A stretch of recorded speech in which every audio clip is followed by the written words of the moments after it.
సమస్య లేకపోతే జీవితంలో కొత్తదనమే లేదు. ఆ సమస్యలను పరిష్కరించడానికి నువ్వు చేసే ప్రయత్నం నిన్ను జీవితం అనే యుద్ధంలో ముందుకు నడిపిస్తుంది. సాధించాలి అనుకుంటే గెలుపోటముల కోసం ఆలోచించకు, ముందు ఎలా మొదలు పెట్టాలో ఆలోచించు. వదిలి వెళ్ళిన కాలాన్ని, మనుషుల్ని, కరిగిపోయిన కలల్ని, కన్నీటిని, మిగిల్చిన ఆశల్ని తలుచుకుంటూ ఎదురు వచ్చే రేపు కోసం ఆశగా ఎదురు చూసే ఒంటరి జీవితం నాది. కలవడానికి, అంతలోనే విడిపోవడానికి చూపించే తొందర, అర్థం చేసుకోవడానికి, దగ్గరవడానికి చూపిస్తే ప్రతి బంధం అందంగానే ఉంటుంది. ప్రేమలో ఉంటే ప్రతి క్షణం సంతోషమే, వాళ్ళు దూరం అయితే ప్రతి క్షణం నరకమే. సంతోషం, దుఃఖం అనే ఫీలింగ్ మారుతుంది, కానీ వాళ్ళ మీద ఉన్న ప్రేమ జీవితాంతం మారదు. జీవితం ఒక ప్రయాణం, అందులో ఎన్నో సమస్యలు, ఎన్నో బాధలు, మరెన్నో పరిచయాలు అన్నీ కలిస్తేనే మన జీవితం.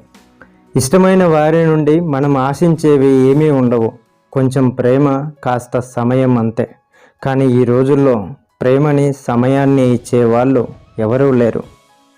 జీవితాంతం సంతోషంగా ఉండాలంటే కావాల్సింది ఆస్తులు, అంతస్తులు మాత్రమే కాదు, నీకు నేనున్నాను అని చెప్పే తోడు ఉండాలి. మనసు విప్పి మాట్లాడడానికి ఓ మంచి మనిషి నీకుంటే సగం బాధలు తొలగిపోతాయి. ఇది అక్షర సత్యం.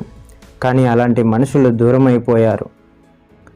చాలా సందర్భాల్లో మనం బాధలను భరించలేక, ఎవరికీ చెప్పుకోలేక పడే వేదన చాలా నరకంగా ఉంటుంది.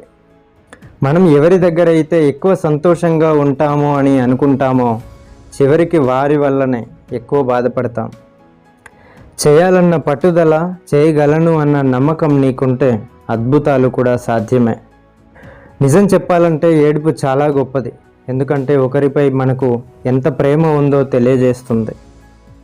మనిషి ఎదుర్కొన్న సంఘటనలు, పడ్డ కష్టాలే అతన్ని తీర్చిదిద్దుతాయి, రాటుదేలుస్తాయి.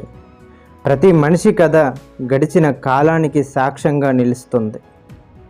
ఒక మంచి పుస్తకం ఎలా అర్థం కాదో, ఒక మంచి మనిషి కూడా అలాగే అర్థం కాడు. ఏదైనా లోతుగా చదవాల్సిందే. ఒంటరిగా 100 కేజీల బరువుని మోయగలం, కానీ ఒంటరిని చేసే ఒక్క జ్ఞాపకాన్ని కూడా మోయలేం. జీవితం అనే పుస్తకంలో చాలా ప్రశ్నలు ఉంటాయి, జవాబులు మాత్రం ఆఖరి పేజీలలో ఉండవు. ఎంత గొడవ పడినా మరుసటి రోజు ఏమీ జరగనట్లు నవ్వుతూ మాట్లాడే ప్రేమ దొరికితే ఆ జీవితం స్వర్గమే. గొప్ప జీవితం నాకు లేకపోవచ్చు, కానీ నా జీవితంలో నా పాత్ర ఎప్పుడూ గొప్పగానే ఉంటుంది. విమర్శలకు భయపడకండి, ఎందుకంటే ఎదురు గాలిలోనే గాలిపటం పైకి లేస్తుంది కాబట్టి. అలాగే విమర్శలకే మనం ఎదుగుతాం. విడిపోతే తెలుస్తుంది మనిషి విలువ, గడిస్తే తెలుస్తుంది కాలం విలువ, అనుభవిస్తే మాత్రమే తెలుస్తుంది జీవితం విలువ. పెదవులు అబద్ధం చెప్పవచ్చు, కానీ ప్రవర్తన ఎప్పటికీ అబద్ధం చెప్పదు. నీకోసం నేను ఈ క్షణం వరకు ఏడవని రోజంటూ లేదు. ప్రాణం మట్టిలో కలిసేంత వరకు ఏడ్చేలా చేశావు. జీవితాంతం ప్రతిరోజు నరకం అనుభవించేలా చేశావు. గుర్తుపెట్టుకో.